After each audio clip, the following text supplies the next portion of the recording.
eye on it. Good morning, ACT peeps. I am about to do a recorded ACT consultation session, and so I'm hoping that my recorder lasts, but this is Amber Guzman. I'm in Leavenworth at the VA, and this is a consultation that I do every Wednesday morning from 8 to 9. Okay. Oh, yeah. Could you do that? Also, we want to move the mouse. And these are all my coworkers. I'm hoping that the sound travels from here. So yeah, these are a group of providers that also work here in the VA. We have a psychologist, 2 psychology students, one is a prac student, one is an intern, and then we also have a social work intern that comes to the trainings as well. And they have all agreed to be on camera, so we're all cool on this end. All right. So today we are moving into the values stuff again. So we do that at the very beginning, and so we're now moving into session 9 material, which is a revisiting of the values. And so thinking back to some of the things that we've talked about and maybe some of the case experiences that you've had, what are some of the things that kind of resonate for you about values?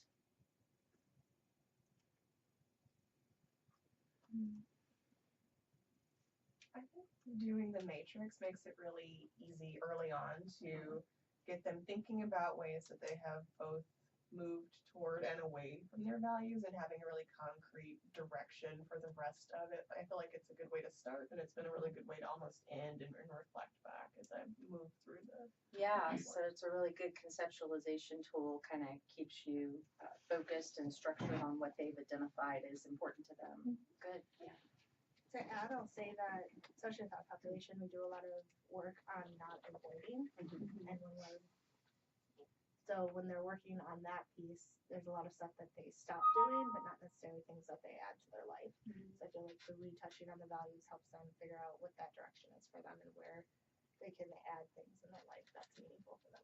Perfect. Yeah. So revisiting the values allows you to kind of do a second look at things after you've worked with them for a while, and they might identify new values that have come up during the course of your time together, or they might be able to more solidly identify values, the actions related to values that they've already identified, and really just get more grounded in that. Yeah.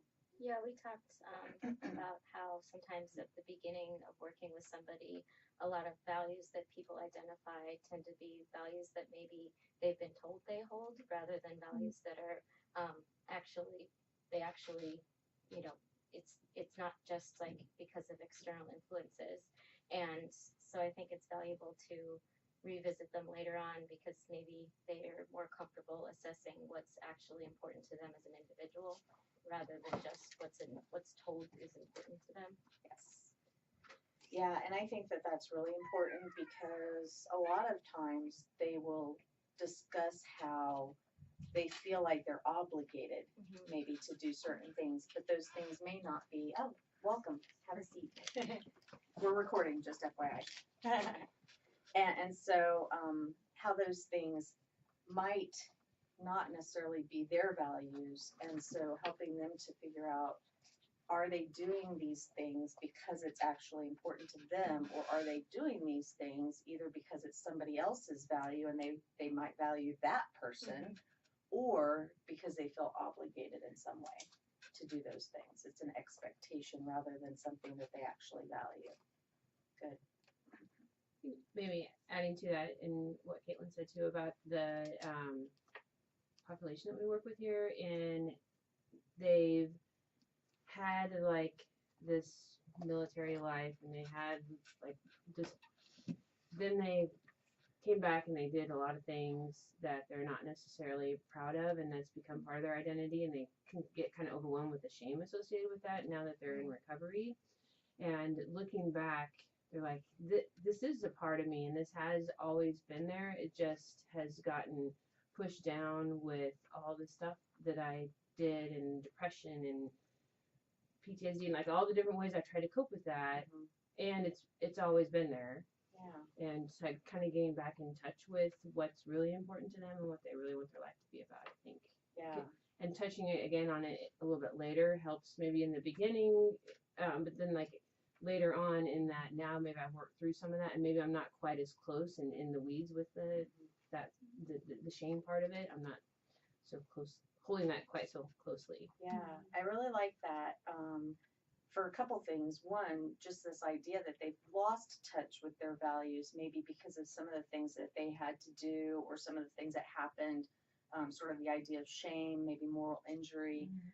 Then there's also that underlying concern that we may run into as providers of significant losses in their life and grief. And we're asking them to identify the things and the people that are important to them. And one of the things that comes up frequently in this population is, I've lost everybody that's important to me. All the people that I've loved have died. And so, again, helping them to get reconnected to the underlying values around those relationships and helping them to see ways maybe to move forward and to, continue to stay connected to those values in spite of those tremendous losses. And so, maybe doing some grief work with the ACT as well, to help them identify values and also help them to grieve those losses. Yeah. So one thing that we know about values is that they are verbally constructed. And so, one of the, I think, wonderful things about ACT is its focus on the power of language and yet also helping to remove some of the power of language.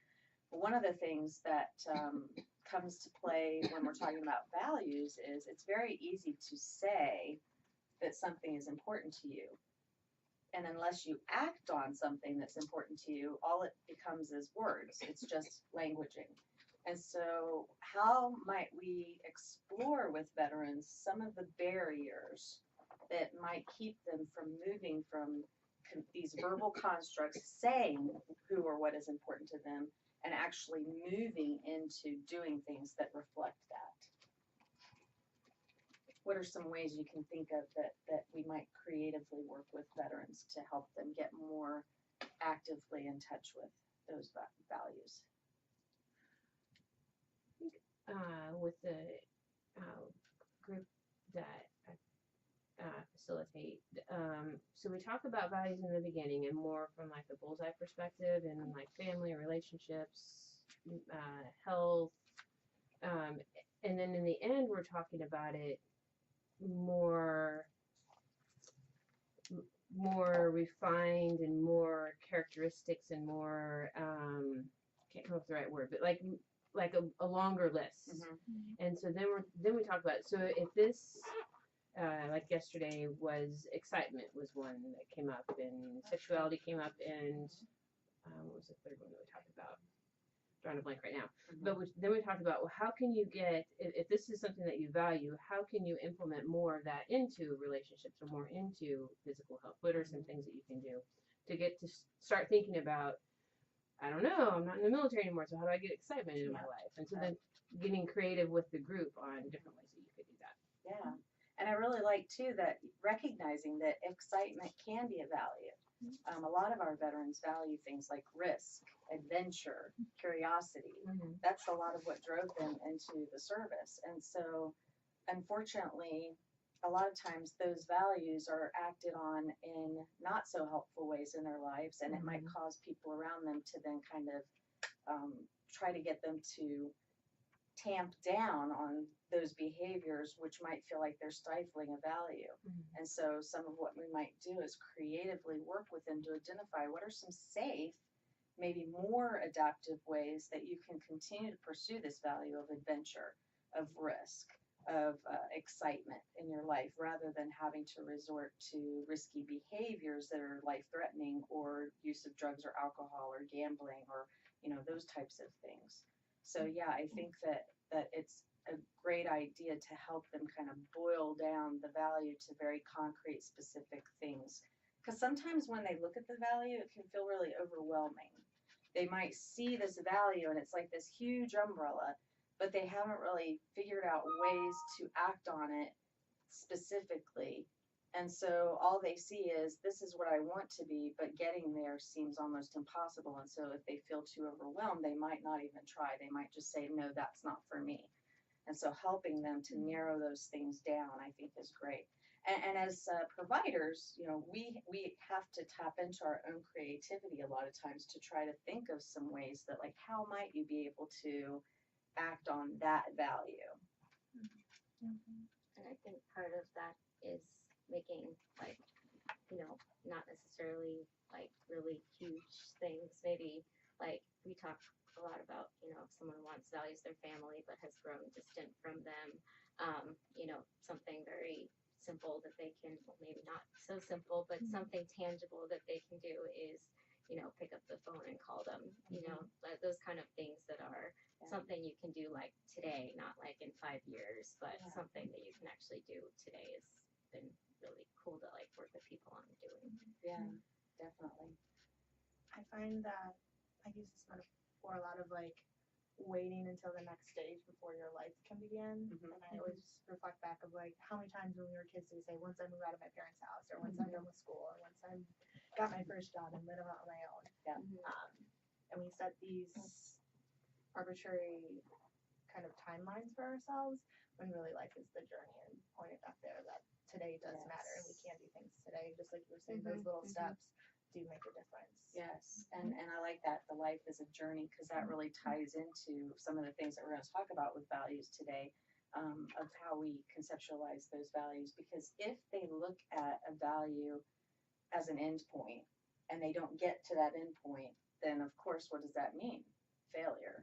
And so helping them to recognize that, you know, moving toward values is an ongoing thing. And if we continue to put it off thinking, okay, when I have this in order, or when I feel better, or when I'm not living here, or do those days ever come? Because there's always something that can come up that will give us reasons to not pursue a value. And so, yeah, helping them to kind of get in touch with those concrete, specific things that they can choose to do from this moment rather than waiting for the perfect time to get started in their life. Yeah. I also find that a lot of times the clients come in with the things that are just bothering them in general, and usually those tend to be tied to values that they've identified. And, you know, I do kind of a check-in at the beginning, and I'm like, oh, you know, I had an argument with my partner, and I'm like, yeah. And so we've talked about some different ways that working through those can be sometimes values consistent, and sometimes we forget that. And what did you do that you felt was values consistent, and what did you feel kind of moved you away and pushed you back into avoidance, or trying to avoid feeling maybe shame or fear and all these different things. And I'm more directive at the beginning, but after a while the clients are able to say, you know, this wasn't exactly consistent with my values, and you know, I was able to apologize to move back in that direction, or whatever it was in that moment. So usually I find that the clients tend to provide a lot of the material for. Yeah, definitely. Well, and that's an important point too, that values are defined by the veteran, and so they also have to produce most of the material around what is this thing that's important to me, and what are ways that I am willing and able to pursue it. And the other thing that I like that I want to pull from that is there's going to be lots of things that occur in their lives, or lots of things that they have to do that they may not enjoy doing, such as confrontations of sort. You know, I mean, there's always the opportunity for conflict in our lives. And so even exploring with them, how can I do that in a values consistent way? If I know that I'm going to have to set a boundary, or that I'm going to have to, you know, address something assertively with somebody, and I know that it's going to be uncomfortable for me, how can I incorporate a value into that behavior, so that even in those things that we don't want to do really, but that they happen in life, we can still show up and bring our values. Yeah. I was thinking along the lines what Lucy was saying. Whenever I have a veteran like you know, having issues with their family, you know, struggling to reconnect with them, and just saying that, you know, they cut, like my family has cut me off, I can't pick up the phone and call, maybe writing a letter to their family member, even if you don't mail it right now, you know, and basically saying that, you know, I've told them I've, you know, changed so many times, but I really want to reconnect with my family. Maybe just writing a letter, even if you don't mail it right now, you know, waiting until Taking a step. taking some step. Yeah, definitely. That makes me kind of think about, like, one of the things I love about ACT is, you know, the psychological flexibility, because even if like this thing is not like doesn't maybe really isn't possible or maybe feels impossible, but there's probably other ways that you can go about doing it, you know, and so like, you know, maybe you can't call because maybe they blocked your number, maybe you just feel like you can't do it right now, but you can do the letter. Yeah, Yeah. yeah. And so kind of tying those ideas in, two things. One, that values are a direction, not a destination. And so helping veterans to recognize that they're moving in the direction of a value, and they don't ever wake up and say, okay, I'm sober, now I'm done. Or I'm compassionate, now I'm done. Or I'm mindful, now I'm done. Or I'm in a healthy relationship, now I'm done. They don't do that because they continue to move toward those values even when they've achieved specific goals or actions that are consistent with the value. And so I think we talked about one of a really good metaphor that you can use to kind of tie that in for them is this idea of going west. You know, like if you're going west, like I came west from the East Coast. I was in Maryland and now I'm in Kansas. So if my value is to head west, am I now west? There's still more west to go. So I could go to California. Am I now west? There's still more west to go. I could circle the globe and I could maybe be off by 2 or 3 degrees, but I could keep going west indefinitely. Now, if I say one of my destination goals is Kansas, well then, hey, I made it. I'm here. Bam, check that off my list. And so I found that that can be really helpful for veterans to understand the difference between the goal and the value. That the goal is something that's attainable, that can be completed. It has a start point and an end point. You can check off your list and say, I did that. But values are different. They're not something that we reach the finish line and say, yay, I made it. I share with my veterans that you don't stop trying to attain a value until you die. You know, this is something that you will be doing until the day you die. And so it's an ongoing lifetime journey that you're on to pursue these things that are important to you. What are some ways that you've used or that you think of that also might be helpful in helping them to understand this idea of the difference between a goal and a value?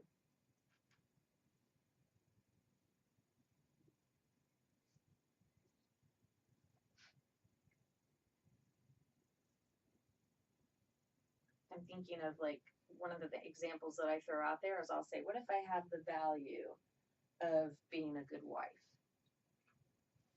What are some of the things that I necessarily have to do goal-wise in order to be pursuing this value of being a good wife? So what are some things that you can think of?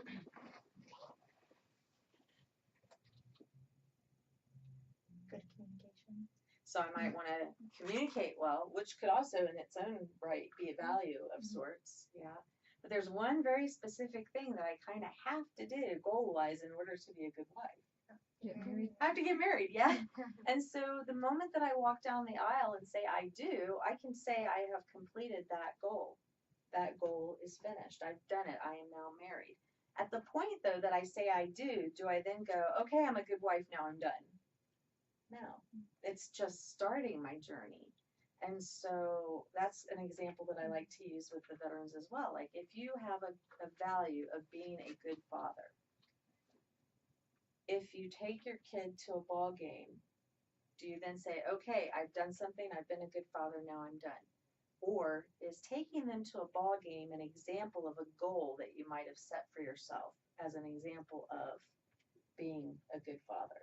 This is something that I'm doing that is consistent with this value, and it has a start point and an end point. It's got handles on it. I can see where it begins and ends, and so that makes it more structured and attainable, which I think is why it's really important for us to help them kind of figure out what their goals are around these values, because the value just by itself again can feel overwhelming if they're trying to figure out how am I going to be this person that I want to be. And goals kind of puts a handle on it and lets them see it in more doable terms. And it also helps them to recognize ways that they may have been pursuing their values and don't even think about it. So like yesterday when we were in group, one of the things that we brought up, because some of our veterans were kind of thinking, well, I don't have any way to pursue my value while I'm here because my values are related to things outside of here. And so asking them, like, well, what is one of the values that you have? If you have a value of sobriety, what's something that you did, in fact, are doing right now that is consistent with that value? You're showing up for your groups. You're attending your groups. You could choose not to come to the group. There'd be consequences, but you could still choose not to do that. And sometimes they do. So just showing up and being present and engaging in what could also be very difficult discussions of material that is, painful to think about, they're choosing to do that, and it's consistent with who they want to be in terms of their sobriety values. And when we shared that with the group, it was almost like this collective sort of, oh yeah, they don't always think about the ways that they are pursuing their values. They kind of take those small things for granted, and so we really also want to get them in touch with even the smallest way that they're moving forward. It's in the inches, which is something that we always say in our group. Transformation happens not just in the miles, but in the inches. And I think that brings light to the difficulty that can arise when pursuing your values, and it's not just, oh, I'm pursuing my values, now my life is great and everything's perfect and dandy, but there are struggles and things aren't going to be as smooth. And I know I've used it before with the relationship, and when people say yeah, I've been married for 30 years, I'm that takes a lot of effort and work, and it's not always easy, but it's still important to you, so you keep pursuing it. Yeah. And same going to group, yeah, it's not easy, but it's in line with your values, so you're going to do it. Yeah. It's not going to solve everything, but it's going to give meaning back to your life. Yeah. And I feel like a lot of the veterans that I work with are kind of working on the opposite end where they're very goal focused, and it makes them feel like, I've passed or failed over and over and over, and they tend to focus a lot more on the failure component instead of, I think, focusing on the value aspect of it gives them kind of this direction versus, I didn't make it to this destination, and so now I'm a failure. And I didn't make it to this other destination, and now I'm a failure, and all that shame and guilt tied up with that. I think the values work that I've seen a lot in individual and group, it gives them a little bit more freedom to get back on the path instead of feeling like everything is either a pass or a fail.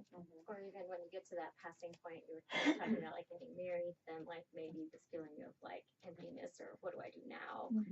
So it's not even just the kind of disappointment you have when you don't achieve a goal, but also when you actually achieve it. Yeah. And so there's also this challenge of, a lot of times the clients that we work with are not here necessarily because they want to be here. They're here because it was a condition of parole, for example. And so when we ask them, about choosing to come to group, they will often say, well, I didn't choose to do this. I have to do this because if I don't do this, I'm going back to prison. What's the value in there? Freedom. Yeah. And so you can even highlight for them that you are pursuing a value. You value your freedom and you are willing to do something even though you don't really want to do it. You're willing to do it if it means that you get to continue to pursue this value of freedom. And so sometimes that helps to melt even the coldest heart toward values, because there's always going to be a possibility that the value that they have is not readily seeable or understandable. We might have to really do some digging work in order to help them figure that out. And to that end, some of the ways that we use to get at the values, some of you are familiar with sort of the earlier metaphors that I've talked about, like the lighthouse metaphor, to just help them understand this concept of swimming toward the lighthouse being your values or this direction. There are several metaphors that ACT, takes advantage of that can also help us to uncover some of the values that are important to us. And so there's several that are similar. There's the funeral metaphor, there's the 80th birthday party, and then the one that I tend to use with my veterans is the Lifetime Achievement Award. So I'm wondering if we could practice that real quick, just take a few moments to kind of settle in and explore what it would be like to do this ourselves so that we might have an understanding of what the veteran might be experiencing, and then we can kind of explore and process some of the things that show up. So if you could, go ahead and let yourself get as comfortable as possible, and let your eyes close if you feel comfortable doing so. And see if you can imagine a ballroom, a beautiful ballroom with maybe gold decorations and hanging chandeliers and a stage with a podium. And on the podium is a little tag, a little sign that says Lifetime Achievement Award Ceremony. And they invite you to come up to the stage. And you discover that this ceremony has been held in your honor. You are being given a Lifetime Achievement Award for all of the things that you've done and been in your life that were meaningful. And so you go up to the podium, and as you look out over the crowd, you see people who've been important to you, who are important to you in some way in your life. These could be mentors, teachers, students, friends, family members, loved ones. And so as you look out over the audience, they start calling these people up to tell you what it is that you did, how you were, that makes you worthy of receiving this honor. And I'd like you to imagine, as they get up there one by one, what you would like these participants to say about you. And just hold on to each image as you see it of people getting up and speaking for you. What would you want them to say about you that makes you deserving of this award? And keep in mind, this is what you want them to say, not what you believe they will say based on how you've lived your life, but what you would want them to say.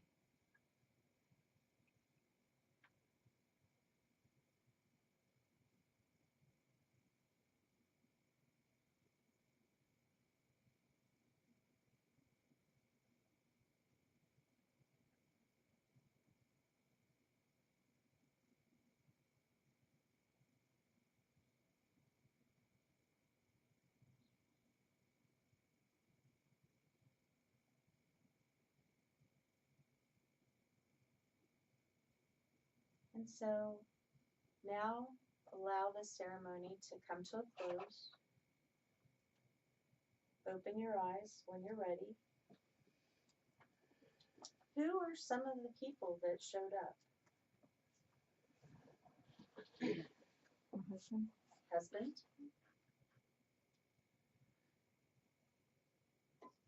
Some veterans who've been on my unit or Yeah, so some of our veterans. Yeah. Friends and family.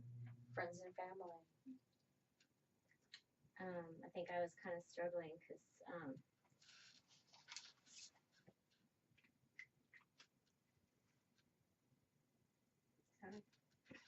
It's okay.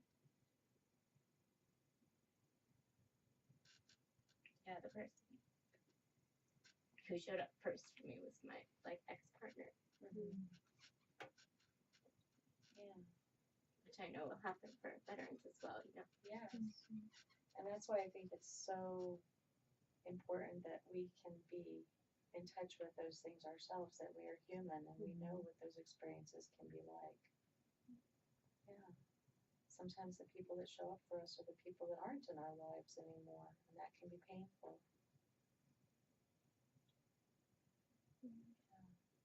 Sometimes it's just kind of like, it feels really uncomfortable to think about things that are good. And so, yeah. Yeah. Sometimes it, and you know, like Lucy said, our veterans may struggle with that as well. They may, even though we encourage them to think about what they would want to be said about them, they might still be kind of attached to what they believe about themselves right now.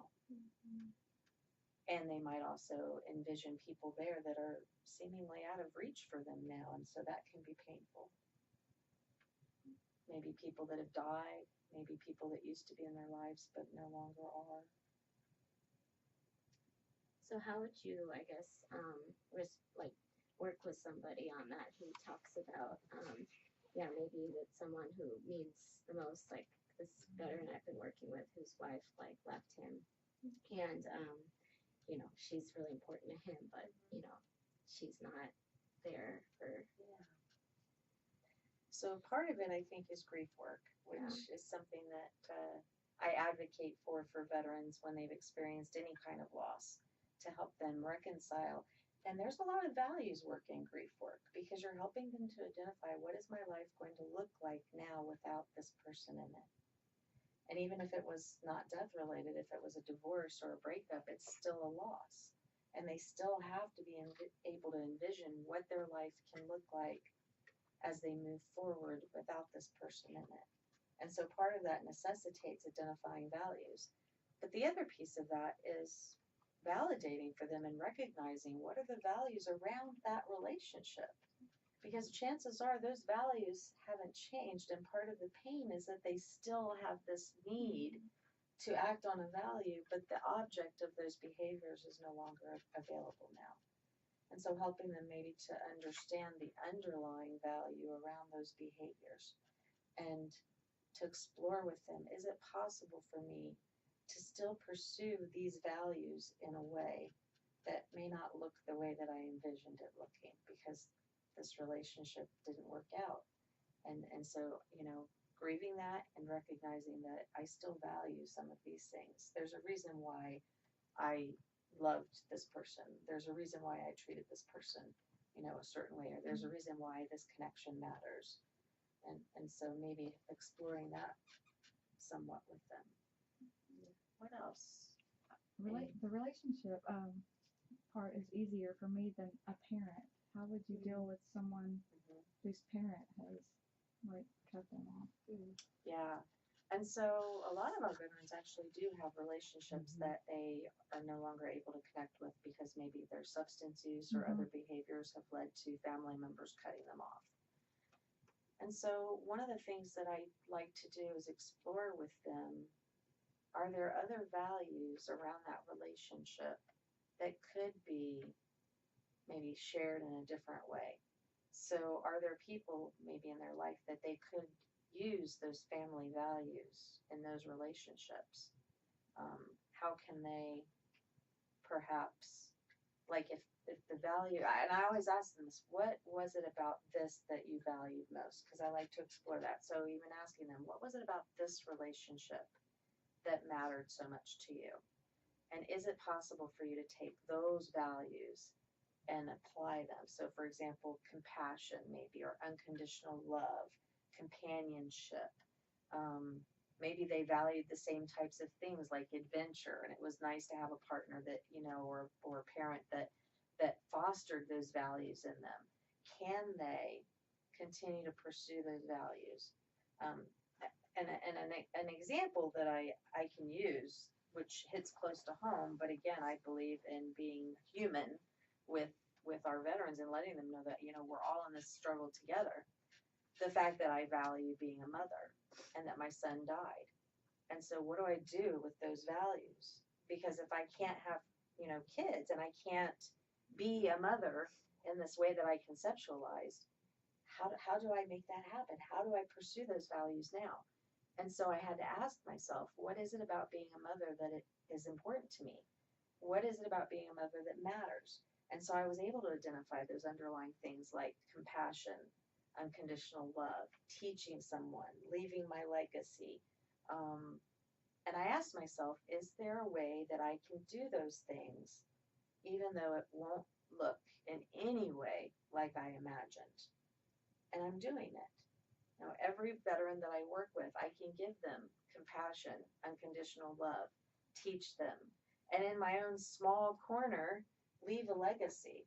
Because every person that I do some work with that maybe takes something away with them They may go and they may do something that helps somebody else. And so I can try to envision that what I'm doing matters. And it doesn't replace the loss. It does, though, give you a sense of purpose and meaning to be able to continue to move forward. And so maybe exploring, what is it about this relationship, or what is it about this particular value that is really important to me? And tease it apart a little bit and figure out, can I still find a creative way to pursue this? Which kind of brings us around to sort of that concept that we've talked about before, about holding the value loosely, but pursuing it vigorously. Because what happens if our veterans and ourselves hold rigidly to a value? So if I believe that the only way that I can pursue that value that I have was with a child, and I can't have a child, then what am I left with? Nothing. And so a lot of our veterans might have very rigidly held values, such as I had a veteran that believed that he was only supposed to be an Air Force pilot. And so when he didn't make it into the program, he was devastated. His whole life just shattered before his eyes because he believed this was the only thing that he was meant to do. So he was holding very rigidly to that value. And so helping him to open up a little bit around it, to soften up around it, to hold it more loosely. What was it about being an Air Force pilot that really mattered to you? Can you still pursue some of those things in a different way? So maybe it was the adventure. Maybe it was the education. Maybe it was a sense of being able to contribute something to his country. Maybe it was, technical know-how. Whatever it was, we can figure it out and maybe find alternative ways to pursue those values. What are your thoughts on that? How might we explore that concept of holding a value loosely? And what does rigidity look like? What have you noticed?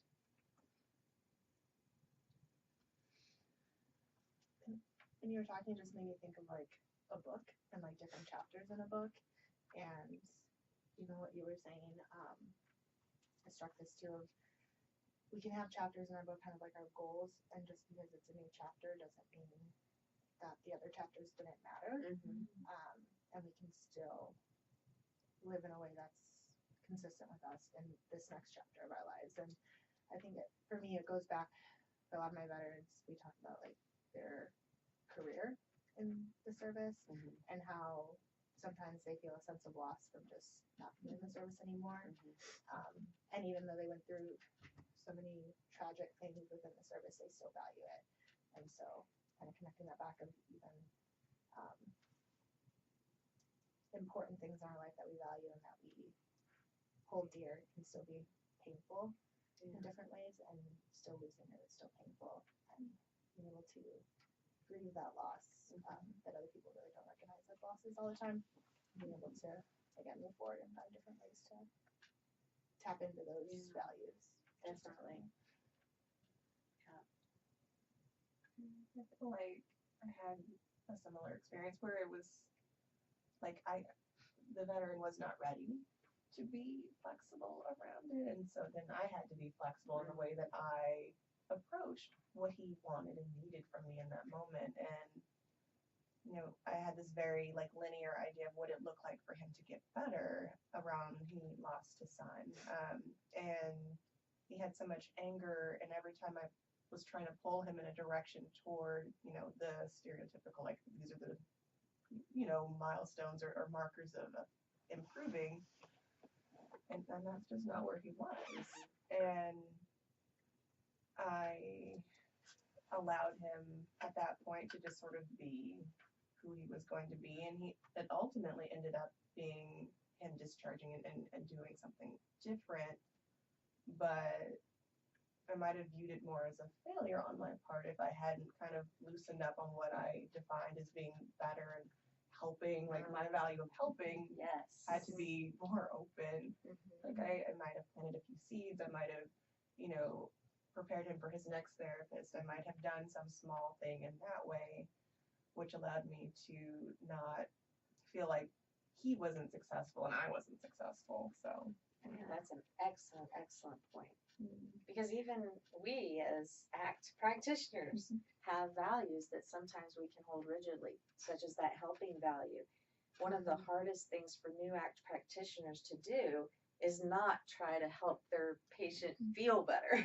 Because, this is something that is kind of driven into us from day one when we're born, like, feel better. And we know this is a challenge. This is one of the things we address with ACT. And so being able to recognize that I do have this value of being a helper, of helping them to feel better, and I have to hold that helping value loosely because I cannot drag them kicking and screaming across my finish line. Now, this has to be, again, driven by them. So that's an excellent point.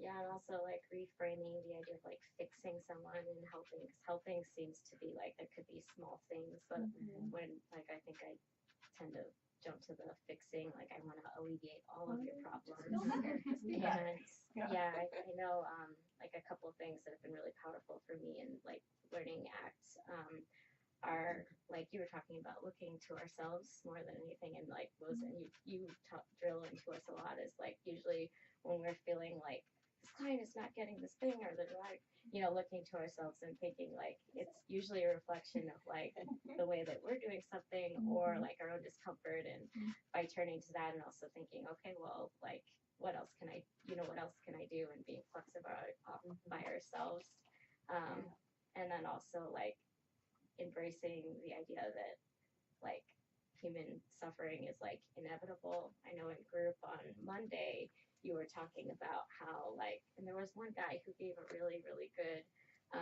example about how he had, I forget what his problems were, and then he kind of counted those problems. He was sober for like 13 years, and then the way that he talked about it is he said, and I got like more higher class problems. Higher class problems, yeah. It's like when I recovered and when I started being, feeling better and being more well, I still had problems, but they were higher class problems. But they still felt like just as significant, It was funny. Yeah. The veteran talked about something similar where he said that he liked to watch soap operas and he wasn't really sure why.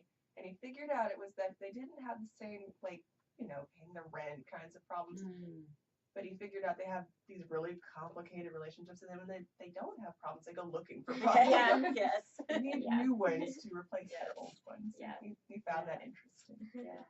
That says something about, how our internal stuff, our internal chatter can get us. Even when we don't have issues to worry about, sometimes that's scary. And we talk to our veterans about that as well, how, sometimes not feeling bad or feeling like we could succeed is scarier than telling ourselves we can't. And part of it has to do with that sort of higher class problem issue, because if you are pursuing your values, there is the risk that whatever your mind is telling you could be true. And when you pursue your values and you get connected with something and someone that really matters to you, there's a further distance to fall, because you know now what you can lose. And so it is actually harder to pursue value than it is to pursue avoidance. Making the choice to avoid is pretty easy because none of us wants to feel pain. And so that's why we're asking them to really change their relationship with their pain so that they can make the choice to pursue meaning and purpose, even though there's risk attached to it. Because, they will have problems even when they're doing everything that is important to them. So that's a good thing to recognize. All right. Any other questions or thoughts about values? Oh, and I meant to go back to the other pitfalls of those types of exercises, like the Lifetime Achievement Award, things like that. So we mentioned kind of like the pitfalls of what if the person that they value is dead or no longer in the picture. There's a lot of pain around that. What are some other pitfalls that you can think of that might show up with that type of metaphor activity? I think even though we kind of verbally say it, like, think about what you would want them to say instead of what you think they would say, and not being able to allow themselves to think positively of themselves or even Yeah. differently about themselves. Yeah. And even when I was doing the activity, I was thinking of things that I want people to say about me, but then I was also thinking or noticing how my behaviors in the past don't reflect that. Yeah. And so just that disconnect of, well, that comes up of, Yeah. if it's important to me, then why am I not acting in it? Yeah. And we know that we should be, but we're not, and that just cycles. That's kind of an example of rigidity around a value too, though, because again, if you identify maybe one specific behavior as a make or break thing, like I have a value of being a compassionate person, and if I yell at Suzanne one day walking down the hallway, which would never happen, but say I did, and that is against my value of compassion, we have some veterans who would actually say, I am not a compassionate person. Yeah. There's just, I can't do it. Just look at this thing that I did. So I'm horrible. I'm just this horrible person. And helping them to recognize that there will be failures. We are not humanly able to pursue our value 100% perfectly every moment of every day. And so, again, holding it loosely, because when you do something that is inconsistent with your value, it doesn't have to mean then that, well, I guess I don't care about that thing. And that comes up quite a bit because, like, values of being a good parent, and maybe they did something to hurt their child. And now they believe, well, I am not a good parent. There's just no way that I can ever be a good parent. Helping them to get more in contact with, well, you can get back on the path. Another really big way that this shows up with our veterans is sobriety. And a lot of times they treat sobriety like a goal rather than a value. And so if it's a goal and they relapse, then they have failed. And so then what you hear is, well, I guess I just can't be sober. Everybody was right about me. What can you do though? Can you get back on the path and move toward this value of sobriety again versus making the choice to just stay out here and continue to do things that are inconsistent with that value? So again, holding the value loosely also means that you allow for human error and it doesn't define you. I think something that's been really like powerful from like that I've learned from you is like the power and value of self-disclosure, because I was always kind of taught like self-disclosure is a really bad thing, it's making a mess, but I think I know I always get from veterans like, whoa, like they see me as like having no problems, and so then if you view other people as having no problems, it's easy to, we can say that being human, we all mess up, but like then they might look and say, well, you never get, I know I had a veteran who's like, you never get angry. And so kind of like, I know like in group you shared an example of the way that you didn't act in My line with email. your values, and it was really powerful because I mean I look at you and veterans do like, oh well, she has it all together. And so if you see somebody that you like view as being like you admire, but also as making these values inconsistent moves in their lives, it can build comfort in you doing that yourself. It makes it attainable. Yeah. Yeah. And I think I've been, I guess more recently, validating them noticing that it's inconsistent with their values. I think that is powerful for them to even realize that I want to change that behavior because it's not consistent versus if it wasn't important to them, then they wouldn't care. And so understanding and kind of following the pain in that way. Yeah. And so you're actually moving forward by recognizing that it's different. Yes. Also, it is consistent with the value of being mindful. Yeah. So any other thoughts or questions or comments about values? Any case-related stuff, challenges? I think when we get to session 9, it's hopefully a little bit more comfortable because you've got some values identified by them. And so this is really just honing in and fine-tuning some things that they've already given you. And they've been hopefully also doing their bold moves and, things along the way. So this just kind of helps us flesh it out a little bit more. Okay. Well, thank you all for participating again today, and also thank you for allowing me to record this so I can do something that is consistent with the value that I have. And I will see you all on Wednesday. Thank you. Bye.